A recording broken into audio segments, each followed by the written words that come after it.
When I bought my house, it came with a built-in chopping board in the kitchen next to the stove, and there's good light from the window above it. So it's a great spot, very well located, and really handy having one right there. But it's stone and it bluntens the knives like there's no tomorrow. So I'm going to build a jarrah one. It'll match in well with my knife block, and hopefully the knives won't get quite so blunt.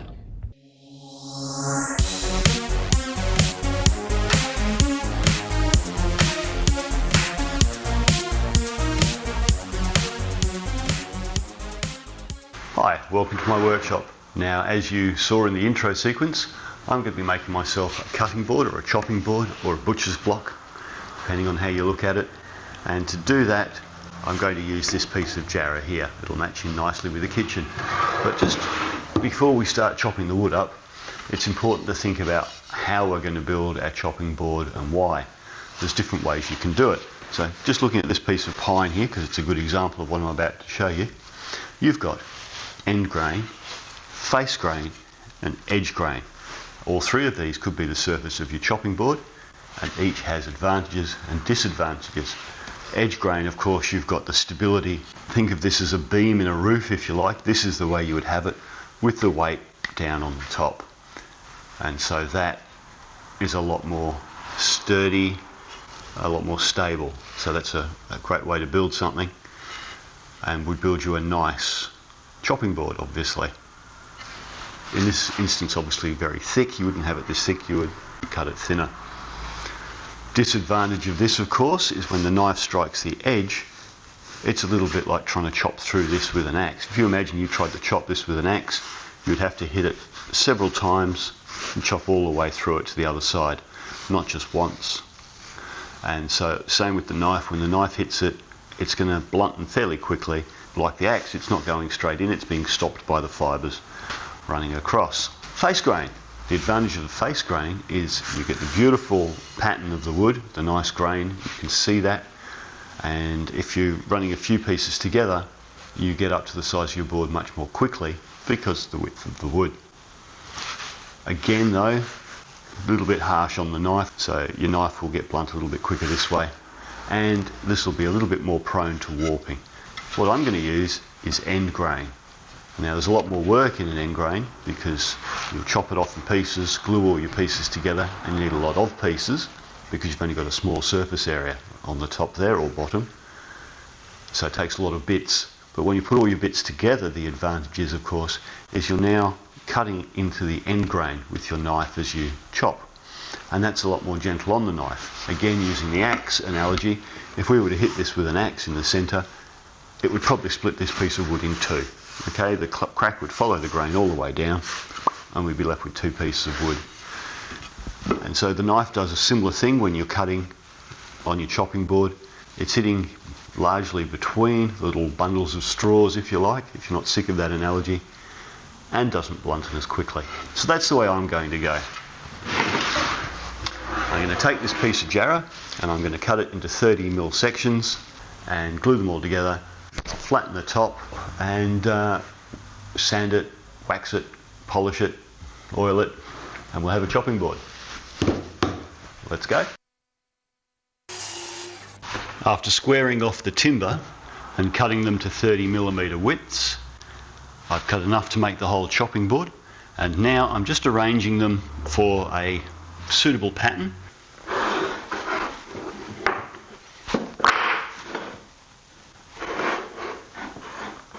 There we go. That's more consistent.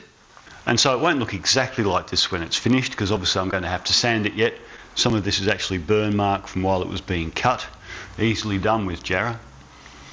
So once it's all glued together, I will sand it and put some nice edges on it, oil it up, wax it up, and I will have a butcher's block or a chopping board.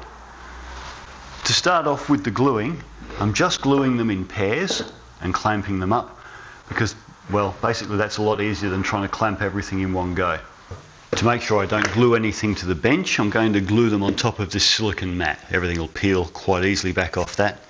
If needed, or as needed, I'll be keeping them in pieces the same way up as they appear over here, so the bottom lies flush. To glue them together, I'm using Titebond 3. I'm not trying to sell you on their glue, it's just the only glue I could find that actually said it was food safe. While I'm sure there are other food safe woodworking glues, this is the only one I could find, so quite happy with it anyway. It's a good glue, no problems there. Very simple process really. I'm just going to put a little bit of glue between each pair here, make sure that I've got them correctly aligned, and just rub the glue around with the other piece.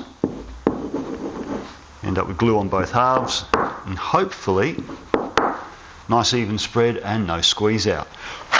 That's the plan. We don't want a lot of squeeze out. Not only is it a waste of glue, it's ugly and hard to clean up. So as you can see, I'm pressing the pieces down here to keep them flush on the bottom surface, and also lining the sides up here, and then clamping them into place. Okay, so that's all the gluing and clamping I can do for today.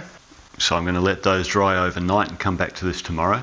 So I've got all my pieces of wood glued together to make the chopping board, and as you can see, it's end grain either side, and this will be the top.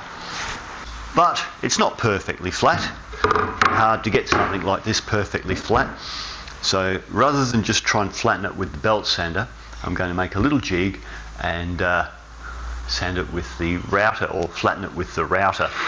And to do this, I've got an old aluminium frame.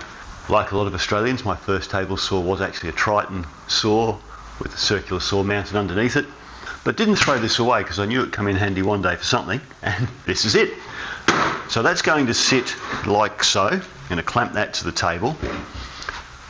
Place this in the middle bit and use a piece of old melamine coated shelving with a 24mm little hole or groove down the centre. That'll allow me to run the guide bushing of the router up and down it this way. I'll mount stop blocks either side here to stop this from sliding around that way, but it will still slide left to right. So I'll be able to go up and down with the router and slide this along as I go.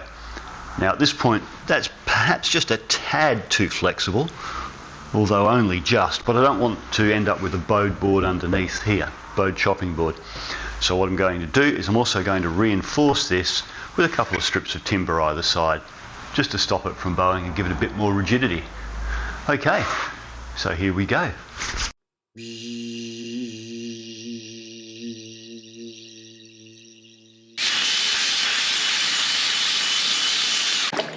I'm using orange oil because it's food safe. No other reason really. Well, it smells nice.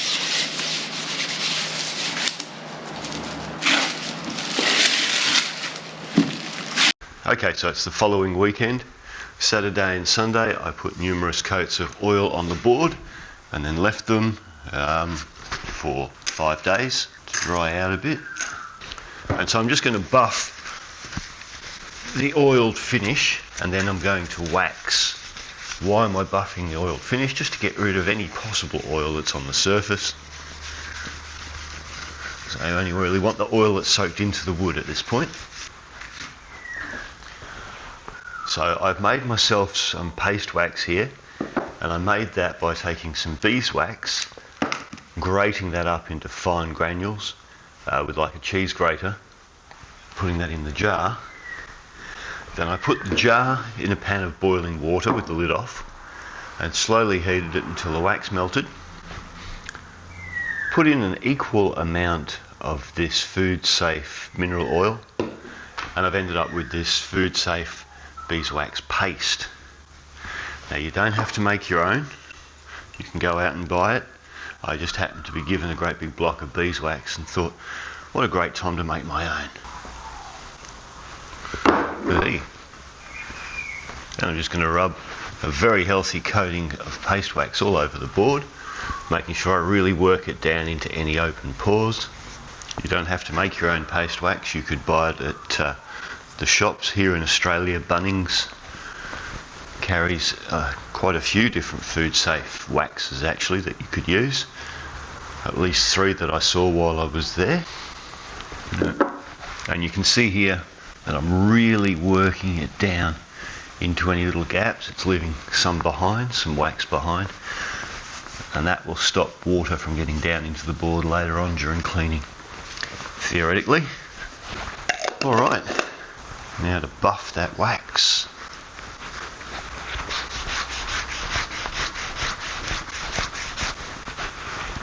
I'm turning the weave of the cloth every so often so as it can pick up some more of the excess wax.